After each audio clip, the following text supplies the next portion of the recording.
Great, thanks, Marissa. And so, again, I'm Steve Kottman here at Cellular Dynamics International. I'm a senior group leader here, and I'm going to be discussing just a little bit of background about CDI and our iPS cell-derived tissue cells, and then focus in just a little bit more on iCell cardiomyocytes. Then we'll turn it over to Dr. Ross Whitaker from Vala Sciences, who is going to discuss the Kinetic Image Cytometer, as well as bringing the technologies together for predicative screening. So here at Cellular Dynamics, we make human-induced pluripotent stem cells and tissue types derived from these cells.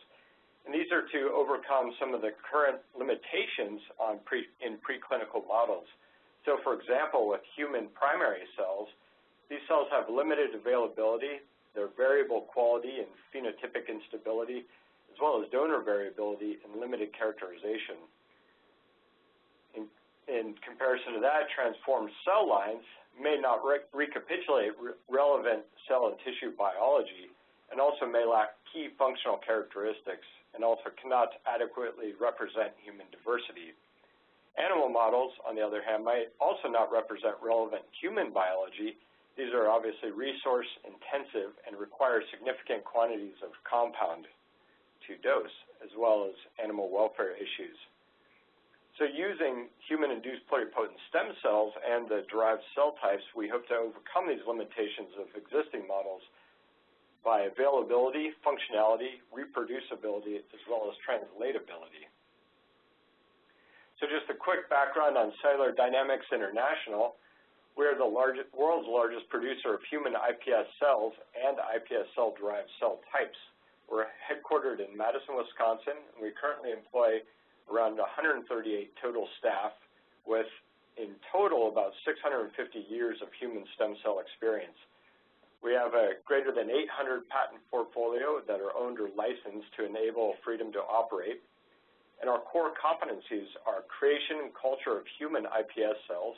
These are from both normal and disease phenotypes, as well as genetic engineering of iPS cells, using lineage and pathway-specific markers, and these can be introduced. We also develop new differentiation protocols to drive these cell types, such as cardiomyocytes, and we can differentiate cell types from all three primary germ layers, so mesoderm, endoderm, and ectoderm. We also manufacture humanized iPS cell-derived cell types at high scale and purified cells with reproducibility. So this is just a background of our product portfolio. We initially launched just before 2010 iCell cardiomyocytes, and now within our portfolio we also have iCell cardiac progenitor cells. These are relatively new. Hematopoietic progenitor cells, endothelial cells, hepatocytes, neurons, astrocytes, dopaneurons, which are also new, as well as skeletal myoblasts. These were also recently launched.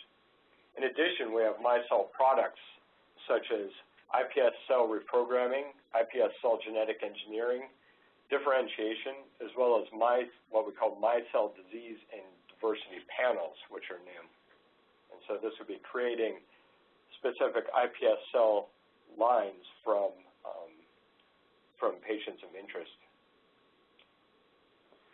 So just a bit of background on the iCell cardiomyocytes. These cells are greater than 95% pure. That's based on protein expression, such as troponin T and sarcomeric alpha-actinin. They're cryopreserved and ready to use. They represent normal human biology. They've been demonstrated to have broad platform utility for life science research, drug discovery, as well as toxicity testing, and with an improved workflow and greater predictivity than existing models. And we have, for this, full product solutions, so including maintenance media and as well as protocols in unlimited quantities.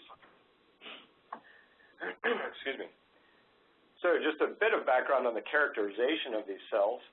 They've been widely used in many different platforms, on many different platforms to characterize them. And so, for example, our colleagues at Roche did a whole genome gene expression analysis comparing the iCell cardiomyocytes to RNA from human myocardium. As you can see here on the blue, with the blue line, looking at cardiac specific genes, iCell cardiomyocytes have high fidelity with total human myocardial RNA. And this is in contrast to many different primary cell types, such as primary cardiomyocytes, as you see here in red, that are more diverse. The cells have been characterized widely for protein expression, both here in-house and with many of our colleagues. For here you see an example of troponin T expression as well as alpha-actinin, where you can see the cardiomyocytes are greater than 95% pure, and you can see the striated patterns in the cells as well. For metabolism, the cells have been used on seahorse platforms and looking at oxygen consumption rates, et cetera, and they've been shown to be appropriate for interrogating mitochondrial toxicity. In regard to electrophysiology, the cells have been demonstrated to have expected electrophysiological characteristics representing ventricular, atrial, as well as nodal type cells, and also calcium transients. So in total, the iCell cardiomyocyte native human biology enables mechanistic interrogation of cardiac function, toxicity testing, which could be disruption of normal processes, as well as disease modeling, so corruption of normal processes.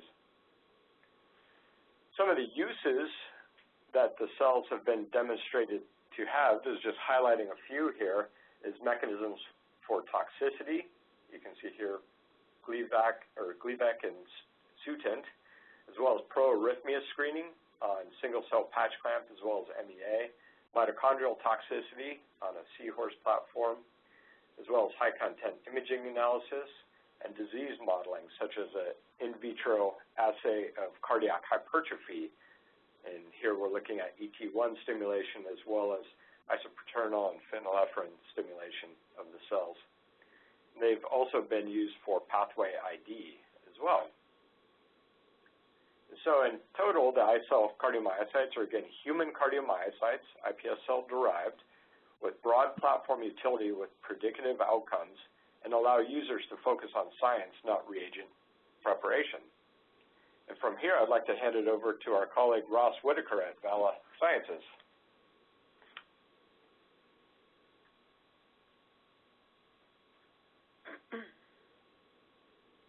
Thank you, Steve. And I'd like to thank CDI for giving me the opportunity to share some of the work that we've been doing with our imaging-based assay for arrhythmogenic liability screening using the iCell cardiomyocytes. So for today, I'll give you just a very brief introduction to Vala Sciences and who we are, and then I'll talk you through our rationale to de-risking compounds using iCell cardiomyocytes and calcium transient analysis, give you an overview of the assay. We'll review briefly some of the validation studies and talk about where this assay is going next and how that fits into what's happening with the safety pharmacology industry. So I mentioned that we have an imaging-based approach. Vala Sciences is rooted in high-content analysis, and we've been doing this for a long time. The parent company from Vala is Q3DM, which was founded in 1998, which produced one of the first commercially available high-content instruments. Vala was spun out of Q3DM in 2004 when Q3DM was acquired by Beckman Coulter.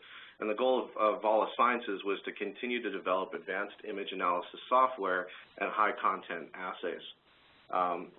After an executive management change a few years after Beckman acquired Q3DM, they withdrew from the high-content market to focus on flow cytometry, and we were able to reacquire all of the IP around the instrumentation and start developing new instruments. So today, Vala develops advanced high-content screening technologies, both the high-content assays, the image analysis software, and we have our own line of high-content imaging platforms.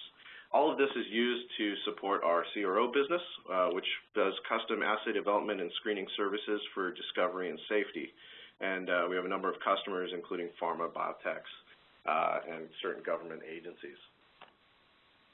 So our approach for de-risking compounds was really to take advantage of what we're provided with stem cell-derived cardiomyocytes.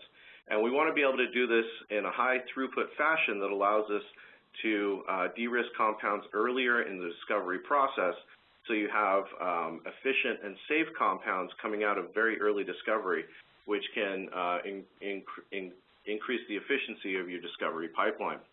And one of the main problems, as Steve was pointing out, is some of the preclinical models are not physiologically relevant. They do their job for looking at specific tasks, but they don't recreate cardiac physiology specifically in this case. And a lot of these frontline screens are currently using models which look at single ion channels one at a time.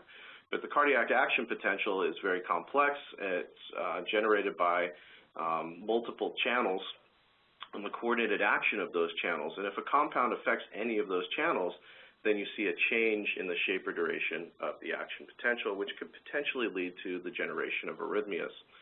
So we have an ability now with the stem cell-derived cardiomyocytes to have an intact human cardiomyocyte model which expresses all of these channels. It generates action potentials, it generates calcium transients, and it contracts. So it's a much more relevant model for addressing some of these safety concerns. So our approach has been to look at intracellular calcium transients as part of our de-risking strategy. And the reason for doing this really is that you want an integrated signal which can look at a compound's effects not only on single ion channels, but also across multiple ion channels simultaneously. So the action potential, again, is generated by the activity of multiple ion channels, whose activity or expression level can be changed by compound exposure. But in the cell, the calcium transient is really what integrates that signal and leads to contraction. So by looking at the intracellular calcium transient, we have an integrated signal that can be used to survey for ion channel effects across the full complement of cardiac ion channels, because we know when there's a change in the shape or duration of the action potential, that's reflected in a change in the shape or duration of the calcium transient. And by using the calcium transient, we can also detect any compound-induced changes in calcium handling. And we can do this all in a very high throughput manner very early on in the discovery process to help you prioritize compound sets. And so how we do this is using our high content imaging background, but applying it to movies of cardiomyocytes which have been loaded with calcium sensitive fluorescent dyes, particularly Flow4 is one of our key dyes that we use. And so a brief overview of the assay is that we have the cells in multi-well plates 96 or 384, and we make recordings of the cells beating in the dish once they're loaded with the calcium-sensitive fluorescent dyes. We make these recordings in an automated fashion. The cells are kept at 37 degrees, and we maintain the CO2, so everybody's very happy. We make our recordings at up to 100 frames per second, so we have really nice temporal resolution for looking at subtle changes due to compound exposure in the kinetics of the calcium transient. So those are recordings on the front end, and really what separates our technology from some other calcium assays is the analysis that we do on the back end. So we're not doing a full field analysis where we just look at the integrated signal across the whole field of view. We actually take our high content background and we apply it. So we go into the recordings and we identify each cell in the field of view. Those cells are segmented and they're indexed, and what that allows us to do is go through and do a cell-by-cell analysis of calcium transient dynamics. So we're really doing a single cell analysis, but we're doing it on hundreds of cells per well, and with the throughput capabilities, we can do it on up to 1,000 wells per day. We also have the ability to pace the cells. So we typically look at the spontaneous beating activity, as many people do, particularly with the CDI cells. But we can also drive the cells to beat faster using our electrical pacing head, which lowers electrodes into the well and can drive the cells to beat faster. Here's an example of increasing the beat rate from about 20 to 25 beats per minute under spontaneous conditions up to about 45 beats per minute. And we can go even faster. So this has many applications from some of the disease models, and we may be able to elicit phenotypes when we drive them to go faster. Some compounds may be use dependent, and we can pick that up here. And it also allows us to expand into other models like primary cell models as well. So I'm often asked, well, what's the advantage of doing this cell-by-cell approach? And really, there's a number of advantages that are built into doing a cell-by-cell analysis instead of a full field analysis. I think really one of the key things for us is that we reduce the assay noise. And the example movie that I have showing here is a very extreme example of asynchronous beating. And this is not from iCell cardiomyocytes. This was a research-grade stem cell-derived cardiomyocyte culture, which obviously has a number of non-cardiomyocytes in here, and the cells aren't coupled as well as we typically see with the iCell cardiomyocytes. But what this does do is it highlights how when you do a cell-by-cell approach, if there is any propagation across the field of view, which we do see a little bit, or any asynchrony that pops up, this is something that sometimes happens when we're looking at compounds which induce arrhythmias. If you do a full field analysis, you really get a bit of a messy trace that's very difficult to interpret. But when you go in and you do that single cell analysis, you can see you're getting distinct peaks from different cells, and you're able to pick that up here. This also, since we have the images, provides a QC assessment and a built-in secondary toxicity screen, so we can look at cell count and cell morphology. So if we have a well that's been treated with a compound and we don't see any beating activity, we can go in and find out if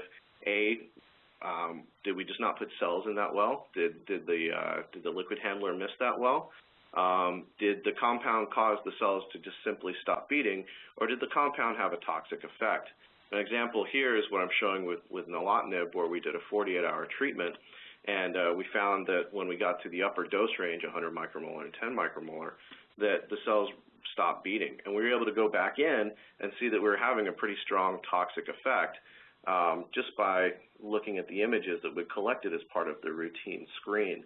So you can see at 48 hours, we have cell loss, we have nuclear condensation occurring. At 100 micromolar, it's very severe, and it's just starting to happen at 10 micromolar. But we were able to go back and figure that out without running any more assays. Furthermore, when we're talking about calcium transient dynamics and calcium transient kinetics, they're different in different regions of the cell. So for our assay, the loading and unloading of the sarcoplasmic reticulum is tied to the action potentials and the beating of the cell, and that's really what we're interested in. But the calcium transient also travels to the nucleus, and it's mostly diffusion through the nucleus, and we're not really interested in the kinetics of diffusion to the nucleus.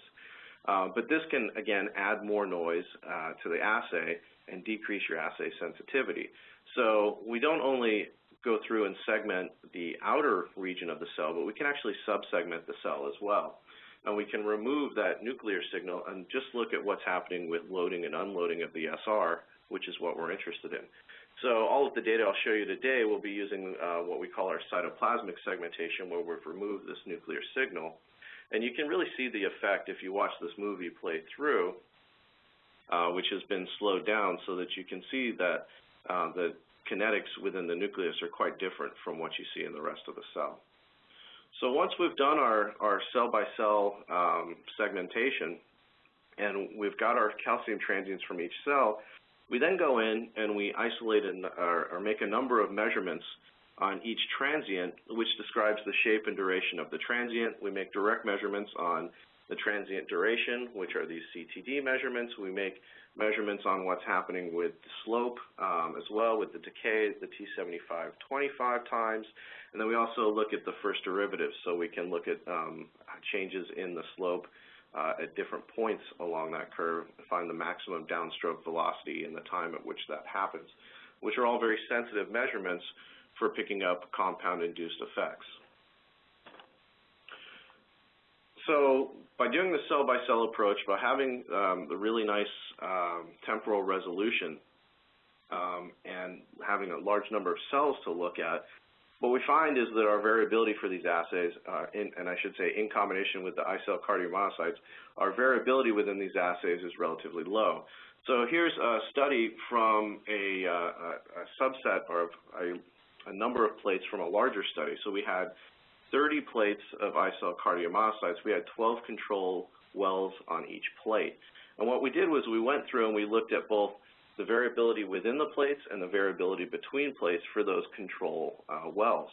And we find that the intraplate variability is very low. So what we've done here is we have 4 measurements that we typically look at. And we've looked at the coefficient of variation between the controls within each plate. So each dot on the chart here represents the CV for one plate. And what we see is that our interplate variability is very low. It's around 10% or less for most of the measurements. But what about between plates? So what we did to look at variability between plates was we took the same 4 measurements, but here what we've done is we've charted the actual measurement here in milliseconds, the measurement duration, for each, the mean for each plate again, and you can see that our CVs again are very low, below 10. So the variability is very, very low, and I think that's a benefit of the cell-by-cell analysis, the high temporal resolution, and having a really nice refined model like the iCell cardiomyocytes. So our goal was to have an integrated assay where we can pick up a number of different effects. We're not just interested in whether it blocks hERG. We want to see if it causes QT prolonging effects regardless of mechanism, and so we can do that. And here's a couple of examples. These are primarily hERG blockers in these examples, but I'll show some other examples which do not block hERG, but which prolong the QT interval in a minute. But we can also look at QT shortening. So here, malatoxin, NS1643, these are both hERG activators. We can look at compounds which are positive inotropic or chronotropic compounds. They increase the beat rate and they reduce the duration of the calcium transients. And we can also look at calcium antagonists. These are L-type channel blockers, and we see a reduction in both the duration, and we do see a reduction in the peak height, but the traces here have been shown as normalized traces for each transient treatment group. And these effects are very repeatable. So we went back to those same 30 plates, and we run reference compounds on every plate, sotalol, verapamil, and Vk. So what we did here is we wanted to look again at the variability across the plates. So we looked at the response for 2 measurements, the full width half max measurement and the decay time. For our 3 reference compounds that we typically include, just sotalol, which is a hERG blocking compound that we expect to cause a prolongation of the calcium transient. Verapamil, which is also blocks hERG, but primarily is an L-type channel blocker, which causes a shortening of the calcium transient. And then Vk, which is an L-type channel agonist, which causes a prolongation of the calcium transient. So what we find across our 30 plates, if we look at the mean response for each of these reference compounds, is again the variability is very low. We're looking at around 10 to 12%, which is very good across a large number of plates like this. And really, using the stem cell-derived cardiomyocytes gives us a really strong advantage in that we can look at what's happening with the compound effects across all of the channels simultaneously. So if we want to be prioritizing compounds early on with a high throughput assay, again, you really want a nice integrated signal which shows what's happening with all of the ion channels and what's happening with multi-channel effects, so you're not misclassifying your compounds. So if we consider that hERG is one of the primary frontline screens now, and we look at there's a large number of compounds which will be misclassified by frontline hERG screens. Examples of compounds which block hERG, which don't prolong the QT interval and have relatively good safety profiles. Verapamil has a hERG IC50 of about 140 nanomolar, but you don't see any prolongation of the calcium transient or the action potential really. And what we see here is that at higher doses, 1 micromolar and above, the L-type channel blocking effect is really what's dominant with the shortening of the calcium transient. Loratadine or Claritin has a fairly potent hERG IC50, but doesn't cause any prolongation, which goes along with its safety profile. Fluoxetine as well has a hERG IC50 of about 3 micromolar, but we don't see any prolongation there. I point out Loratadine and Fluoxetine, or Claritin and Prozac, because those are 2 of the most successful pharmaceutical drugs of the last 20 years, but they were approved before all of this hERG testing, and I wonder how they would do with current hERG testing batteries. But you also have compounds that go the other way. You have a number of compounds which don't block the hERG channel or block it very weakly, but which do prolong the QT interval, and these would be misclassified by some of these frontline screens as well. So under this category, we have compounds like procainamide, which has a hERG IC50 of approaching 400 micromolar at the top end, but you see clinical QT prolongation about 18 micromolar. In our assay here, we're showing a prolongation, at least in this dose response, starting at about 50 micromolar. So it's a lot more accurate. You can see alfuzacin is another example. It doesn't have any real reported hERG effect, but when you take it in vivo and you look at action potential durations in rabbit Purkinje fiber cells or isolated perfused hearts, you see a prolongation starting about 300 nanomolar. In our model, we saw it at about 5 micromolar here. And then veratridine is another compound. It's not a hERG blocker. It's actually a sodium channel activator. And so here we see a prolongation occurring of the calcium transient as you would expect in our model, but you don't see, you wouldn't pick that up with traditional frontline hERG screening. And to expand on that a little bit, since you have a cardiomyocyte model, you can actually look at more complex mechanisms that might relate to arrhythmia generation and QT changes that you wouldn't pick up in some of these really simple HEK or CHO cell-based expression systems because they don't have all the signaling pathways there. Some of these might include looking at pentamidine, which is a hERG trafficking inhibitor, or looking at the effects of tyrosine kinase inhibitors like dasatinib. And we're able to do actually long-term experiments with these cells as well, and so we can pick up these more complex measurements or mechanisms. So we've undertaken 2 relatively large validation studies.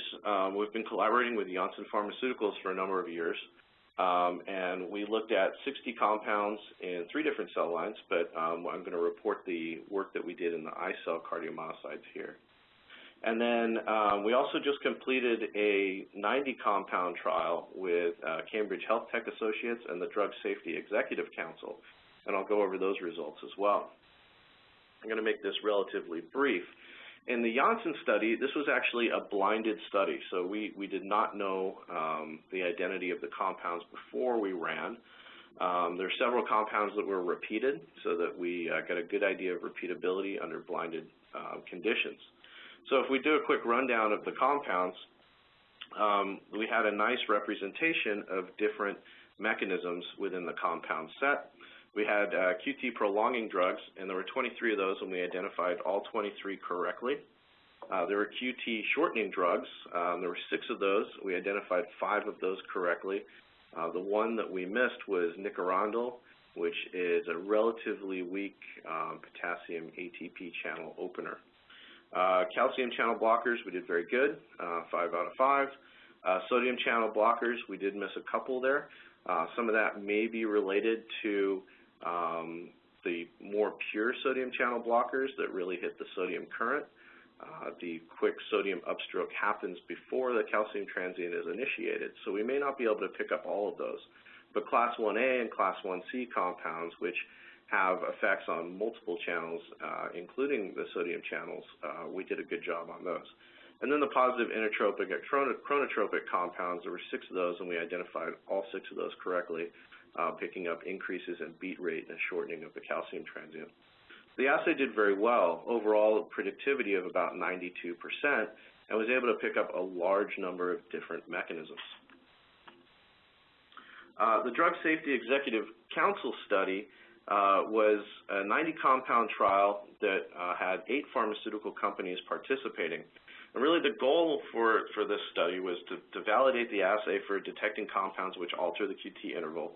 And for us as a company at Vala to engage with these different pharmaceutical groups to really understand their needs about what is important for them in their decision-making process.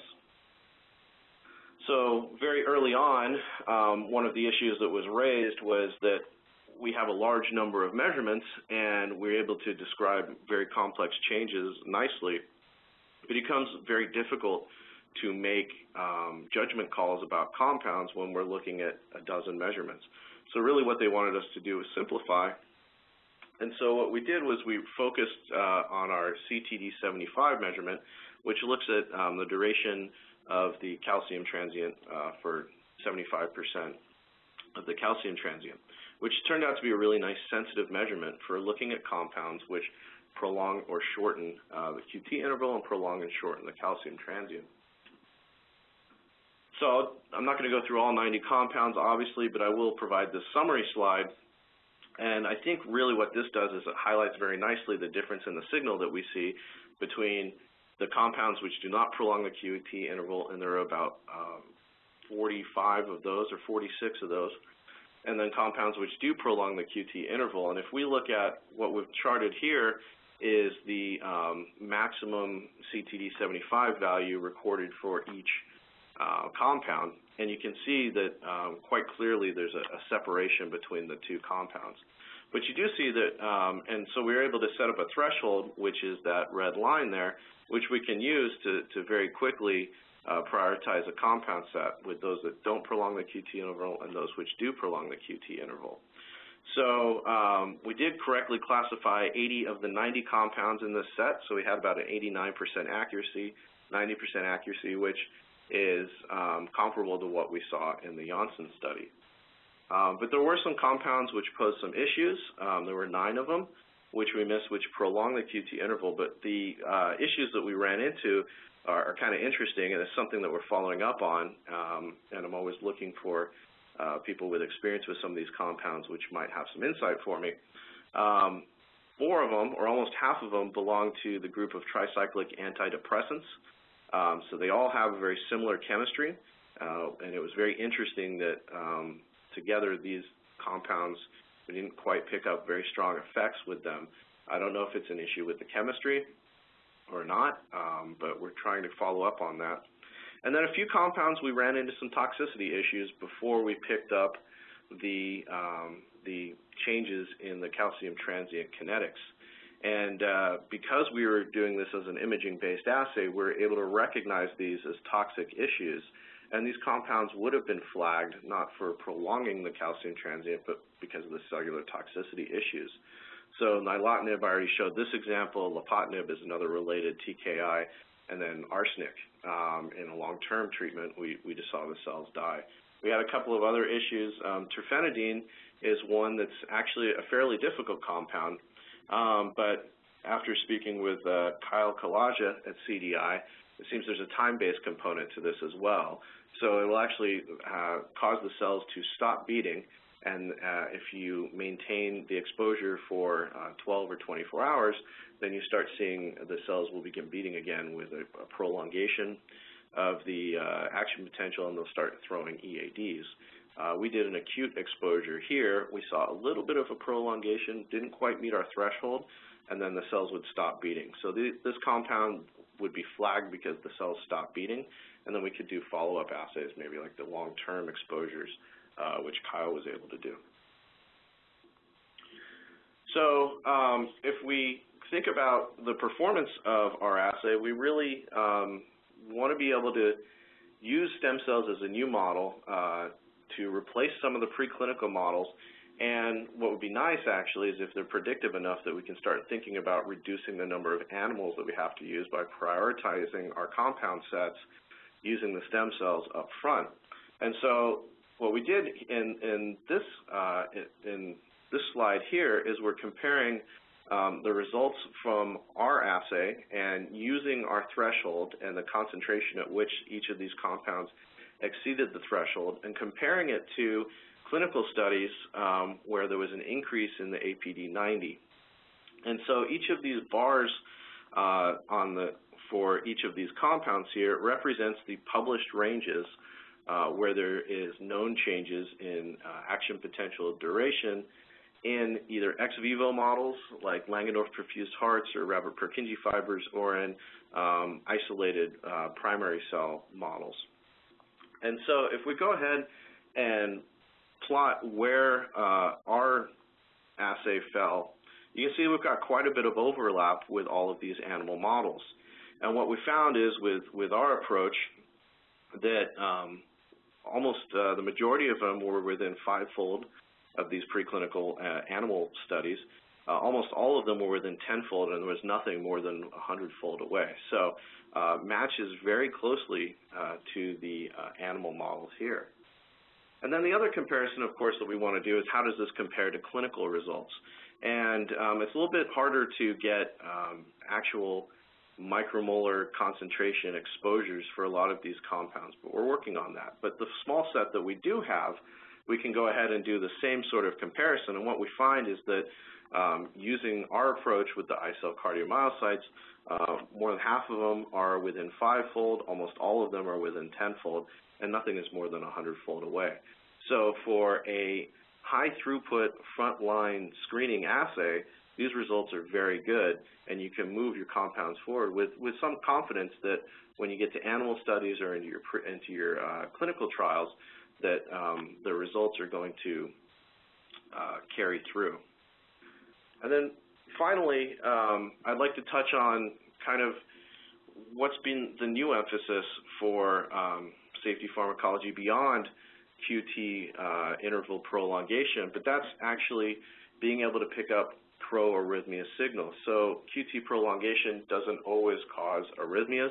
I think it's always a concern, and everybody always wants to know whether their compounds are going to cause a QT interval prolongation. But there's compounds like ranolazine, which are known to cause a relatively small prolongation of the QT interval.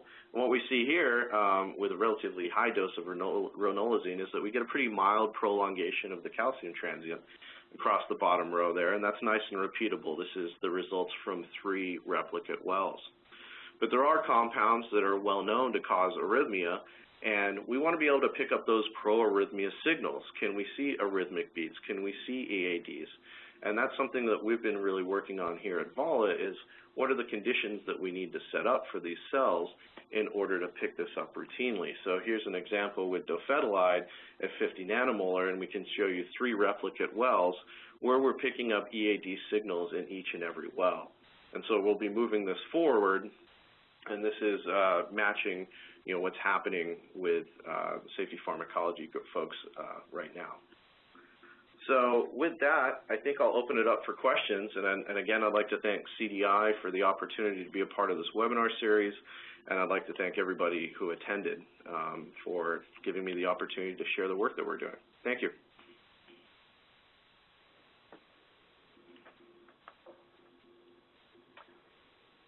Okay, so this is Steve Kottman again here at CDI.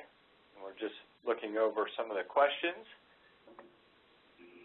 So please feel free to type in any questions you may have, but to get started, Ross, one question that turned up here is, how does your system compare to other systems that are able to utilize the iPS cell-derived cells for arrhythmia testing, such as an MEA? So I think we compare very favorably. The results that we've had so far from our validation studies show that we have a very nice sensitivity and specificity.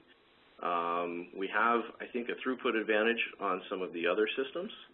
And I think some of our work with Janssen, which Huarong Liu has presented at a number of meetings, is we compare quite favorably, and actually in some ways we perform better than some of the other systems like MEAs. So I think we do quite well. And we have a number of advantages over the other systems, being an imaging-based system as well. Okay, so the second question has appeared here, and it's also imaging platform related. So since this is based on a high-content-based imaging platform, can you multiplex the kinetic imaging assays with endpoint biomarkers? Yeah, we can. That's something that I didn't include in the presentation today, but we are able to do the calcium transient analysis and then take the plate out of the system and fix it, and then go back and stain with either antibodies for specific biomarkers or specific cellular stains, and then re-image the plate. And since our system is built on our existing high-content instrument, platform, it has all the high content capabilities. So we can go back and do multicolor scans and look at specific endpoint biomarkers. And then once we rescan the plates, we can actually realign the field of view and go in and in the analysis software, re-register the calcium transient analysis with these endpoint biomarkers and do a cell-by-cell analysis of biomarker levels and functional performance in the shape of what's happening with the calcium transient. So it's a really powerful research tool, I think, for really getting into some of the depths of maybe some of these genetic diseases, or really getting into deeply into the mechanisms surrounding some of the toxicities that we see as well. Excellent. So another question that has appeared here is, are you participating in the HESI FDA CIPA initiative? Yeah, so we are members of HESI, and we did join the myocyte working group as part of the comprehensive in vitro proarrhythmia assay initiative. We are following along what's happening right now. We will be shadowing all of the studies that group will be doing, and we'll be presenting that work as we complete it, hopefully over the next few months. Excellent. So the last question that we have on here is, what about the use of voltage-sensitive dyes? Yeah, so that's a really interesting opportunity for the system. We have been playing with voltage-sensitive dyes for a couple of years. We've never been super happy with the performance. The best dyes were the DI series dyes, DI8 and DI4 NFs. But the signal to noise is pretty low. But there's a new generation of dyes that have come out. And one of our collaborators, Mark Mercola at the Sanford Burnham Institute, is working with one of our systems using these dyes in iCell cardiomyocytes and primary cardiomyocytes. And it's generating some really nice data. So this is something that we're going to be looking at adding to the system again with some of these new generation dyes, which have a really nice signal to noise and are performing really well on the system as is. And we're hoping that in the future we're going to be able to expand the system to be able to do multiple colors simultaneously. We've built a couple of prototypes that can do that. And we can look at voltage-sensitive dyes to look at the action potential. We can look at the calcium transients at the same time. And then if we can layer contraction measurements on top of that, which we're also working on, then we'll be able to recreate the excitation-contraction coupling model for each cell in the field of view, which I think will be a really, really strong model, not just for toxicity, but also for a number of R&D purposes. Great, thanks, Ross. And if anybody else, if any other participants have any additional questions, please feel free to type those in or contact CDI or Ross specifically about these with your questions. And so with that, Ross, I'd like to thank you very much for participating in this webinar series, and for all the participants, please join us for future webinars. And also, we'd love you to join our user group meeting, which is August 11th through 13th in Boston. So please do contact us about that. With that, thank you very much. Thanks, Ross. Thank you.